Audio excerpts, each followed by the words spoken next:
کے خلاف رمضان اور قرآن کھڑے ہو گئے، حضور فرماتے ہیں اس کو دوزخ میں جانے سے کوئی بچا بھی نہیں پائے گا، اور جس کی شفاعت کے لیے کھڑے ہو گئے تو پھر وہ جنت میں جا کر رہے گا، جس کی حمایت میں یہ دونوں کھڑے ہو گئے، قرآن اور رمضان۔ اسی لیے قرآن اور رمضان کیسے خلاف کھڑا ہوگا؟ اللہ کی بارگاہ میں مقدمہ کرے گا کہ مولا میں اس کے گھر گیا تھا، اس نے میری بڑی بے حرمتی کی ہے، میں اس کے گھر گیا تھا تیرا میں اس عظیم مہمان کے آنے سے پہلے اپنے گھر بار کو صحیح کر لو، تیاریاں ایسی کرو جیسے کسی مہمان کا استقبال ہو۔ رمضان کی تیاریوں میں گھروں کی صفائی صرف کچرے سے نہیں، غلاظتوں سے، گناہوں سے، عیاشیوں سے، آوارگیوں سے، ان تمام سے بچوں کو ٹائم ٹیبل بنا دو کہ بیٹا رمضان المبارکہ ہے، تمہارے یہ گیم کھیلنے کا وقت نہیں ہے، تمہارے یہ ٹی وی پر بیٹھنے کا وقت نہیں ہے، یہ سیریل اور فلموں کا وقت نہیں ہے، یہ سب چیزیں بند کرو۔ بچوں سے کہو کہ اللہ کا مہینہ آ رہا ہے، اس لیے کہ میرے آقا نے فرمایا قیامت کے دن جس کے خلاف رمضان کھڑا ہو گیا اسے جہنم میں جانے سے کوئی بچا نہیں سکے گا۔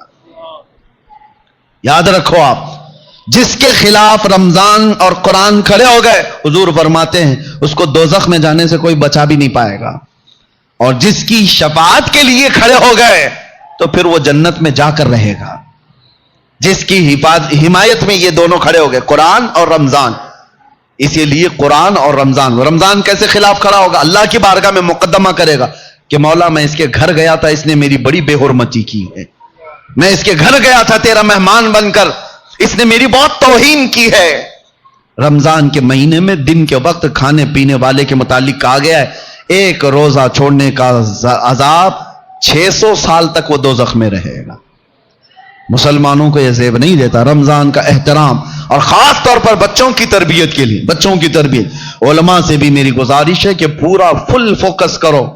ہم یہاں ہوتے تھے یا جب بھی الحمدللہ میرا معمول ہے رمضان میں فل پیکج، صبح سے لے کر رات تک ہم تو مصروف ہی رہتے تھے۔ وجہ یہ ہے کہ ان کو شیطان کی وہ ڈالی ہوئی عادتوں کی طرف نہ بھیجا جائے۔ ایک مہینہ تو ہے جو اللہ تعالیٰ نے شیطان سے آزاد کر کے دیا، اس میں اگر دل کو پاک نہیں کیا تو پھر کب پاک کرے گا؟ بچوں کو خاص طور پر ایک چیز کی طرف لے آؤ، ان کے یہ موبائل کی دنیا۔ بہت سارے ماں باپ، کل میں آپ کو دیکھ رہا ہوں، ماں باپ ہم سے کہہ رہے ہیں کہ ہماری بات سے اب بچے مانتے نہیں، ڈر لگ رہا ہے ان کو بولیں گے تو الٹ پلٹ کر دیں گے، مار پیٹ کرنے لگ جائیں گے۔ آج یہ نوبت آ گئی ماں باپ کی کہ تم بچوں کو روک نہیں سکتے، ان کے ہاتھ سے موبائل نہیں لے سکتے۔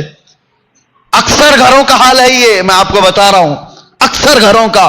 لے کر کے دکھاؤ، یہ تو ایسا نشہ ہے جیسے چرسی اور گنجیڑی کو چرس اور گانجے سے روکا جائے تو وہ مار پیٹ پہ آ جاتا ہے، اس سے بڑا نشہ ہو گیا ہے۔